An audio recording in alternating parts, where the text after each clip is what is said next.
kasama rin namin at nagmotor din sila guys. Siya nga pala, ipupunta nga po pala kami sa Fish Fort sa Rosario. First time ko po makapunta dito dahil di naman talaga ako madalas sa Cavite nakatambay. Kaya yan, first time kasama natin yung mga bata at ang aga-aga ay sobrang traffic na siya. Ayan, medyo traffic na guys, kaya nahirapan kami dyan banda. Ayan, at nandyan na rin pala kami malapit sa Rosario. Magpa-park na lang kami dyan. At nandyan na nga kami sa Fish Fort. Ayan, marami ding mga frozen meat. Marami siyang frozen na mga karne. At sobrang basa po yung sahig niya, yung kalsada dahil maulan. Ayan kami, lakad-lakad muna ang mga person. Ayan, at marami rin palang nagtitinda dyan ng mga tuyo, daing. Ayan, halo-halo, may mga prutas din, mga isda.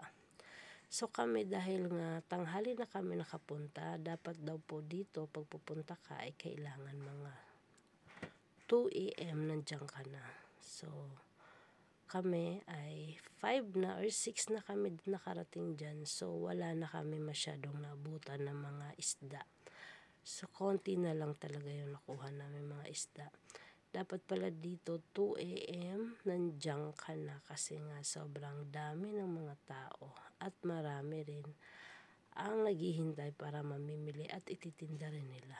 Ayan, may mga prutas na rin pala dyan kaya dyan na rin sila bumili ng mga prutas.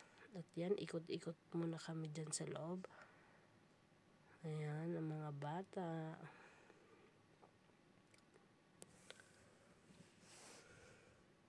Diyan po pala kami dyan sa Market 1. So, hindi masyadong kita guys, no? Kasi nga medyo malabo na yung ating camera. Pero anyway, pagtsagaan na lang muna natin to. Ayan, ikot-ikot muna kami dyan. At yun na nga, wala na masyadong nagbibenta ng mga isda na sariwa. Hindi na kasi siya dito. Pagkuha yata nila sa dagat, diretso na siya.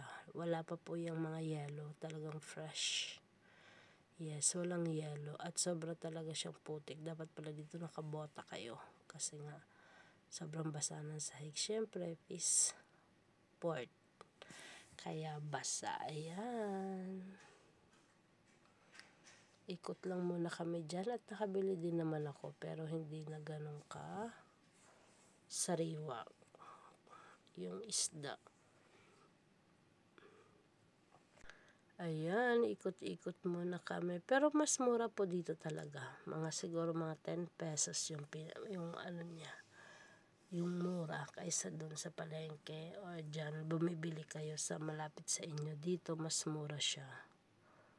Ayan, pero nga po, pag ititinda, kailangan talaga siya maaga kayo pupunta dito kung ititinda nyo. Kasi kung tanghali na, yan na yung madadatnan nyo. Kagaya sa amin na late kaming nakarating. So, 6 AM na po yan, kaya yan na yung naabutan. Dapat dito ay mga 1 AM or 2 AM, dapat nandito ka na. Ayan, pero meron pa rin naman mga fresh. Depende kung ano yung gusto niyang bilhin. Ayan guys, yung mga isda. Ayan yung ating ganap no 31. Nagpunta tayo ng market. Ayan, maraming salamat po. O, ayan yung iba may mga yellow na. Mga tilapia po yata yan. Ayan, napakadami ng isda.